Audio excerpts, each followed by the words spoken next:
gitna ng malawak at nuntiang kagubatan ng payapa, naninirahan ng iba't ibang uri ng hayop.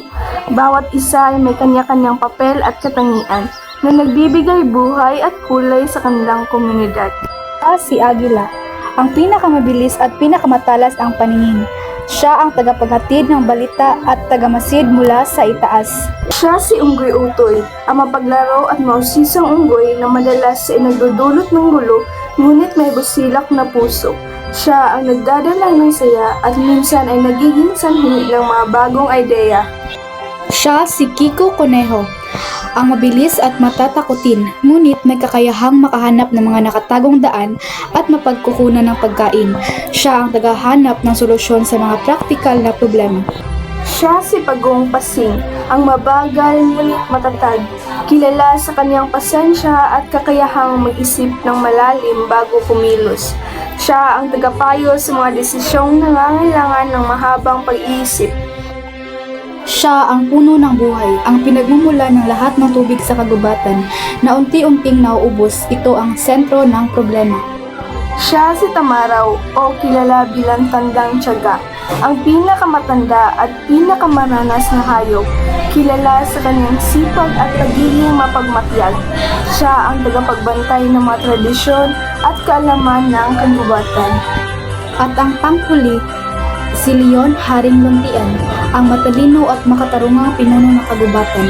Siya ang nagpapanatili ng kaayusan at nagbibigay ng payo sa lahat.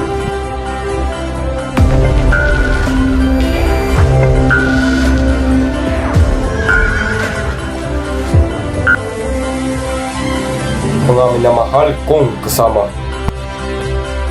ating pinagkukunan ng tubig ay unting-unting nauubos. Kung hindi tayo kikilos, malalagay sa panganib ang ating kagubatan. Tama po kayo, mahal na hari. Sa aking mahabang buhay, ngayon ko lang naranasan ang ganitong tagtuyot. Kailangan natin magtulungan upang tayo'y mabuhay at para meron na tayong tubig. Wala akong makita anumang bagong batis o ilog. Mahal na hari, ang lahat ay tuyo. Nalakbay ko na lahat ng kabukiran dito sa ating bayan, pero lahat ng ilog na nooy may maraming tubig ay ngayon wala na kahit tulo ng tubig lamang. Nagsimulang mag-alala ang mga hayop. Si Unggoy Utoy na hindi mapakali ay nagsimulang magtalon-talon sa mga sanga. Baka may nakatagong balon o baka may huwagang bukal. Maghanap pa tayo at huwag tayong mawala ng pag-asa. Sabay nating lakbayin ang kabukiran upang tayo'y mabuhay at may tubig na mainom. Kailangan natin ng masusing papaplanong Utoy. Ang pagmamadali ay hindi solusyon. Kailangan nating alamin ang ugat ng problema. Nagpasya si Leon Haring Luntian na bumuo ng isang pangkat upang hanapin ang pinagmula ng tubig. Pinili niya si Conejo Kiko dahil sa kanyang bilis at kakayahang makahanap ng mga daan, at si Pagong Pasing para sa kanyang katalinuhan. Sumama rin si Unggoy Utoy na hindi mapigilan ang kanyang pagiging mausisa. Naglakbay sila ng ilang araw. Si Kiko ang nangunguna, mabilis na tumatakbo at sumisilip sa bawat sulok. Si Pasing naman ay dahan-dahang sumusunod, nagmamasid sa bawat detalye ng kanilang paligid. Si Utoy ay tumatalon-talon sa mga puno, naghahanap ng anumang kakaiba. Isang araw, habang nagpapahinga sila sa ilalim ng isang malaking puno, napansin ni Pasing ang isang kakaibang halaman na unti-unting nalalanta. Tingnan ninyo ito. Ang halaman ito ay karaniwang tumutubo lamang sa malapit na pinagmula ng tubig. Sinundan nila ang mga halamang ito at unti-unting napapansin nila na ang lupa ay nagiging mas basa. Sa huli, narating nila ang isang malaking bato na may maliit na butas. Mula sa butas na iyon, may tumutulong kaunting tubig. Ito na siguro ang pinagmulan. Sinubukan nilang hukayin ang paligid ng bato, ngunit ang bato ay napakalaki. Hindi natin ito kayang ilipat ng mag-isa.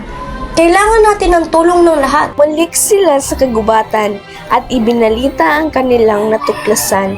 Nagtipon ang lahat ng hayop sa pangunguna ni Tamaraw Tanjang Tiyaga na kilala sa kaniyang lakas.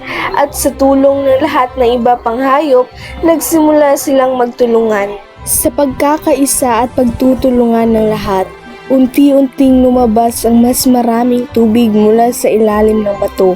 Hindi nagtagal, muling dumaloy ang sariwang tubig sa kagubatan. Ang puno ng buhay na siyang pinagmumula ng tubig ay muling nabuhay. Ang pabula na ito ay nagtuturo na sa harap ng malalaking hamon ang pagkakaisa, pagtutulungan at paggamit ng iba't ibang kakayahan ng bawat isa ay susi sa paghahanap ng solusyon at paglampas sa problema. Ipinapakita nito na ang bawat isa, gaano man kaliit o kalaki ang papel, ay mahalaga sa pagganit ng isang layunin. Ang pagiging matalino ni Leon, masipag na Tamaraw, mapagmatyagang agila, mausisa na unggoy, mabilis na koneho, at mapagpasensya na pagong ay lahat mahalaga sa pagharap sa mga pagsubok sa buhay.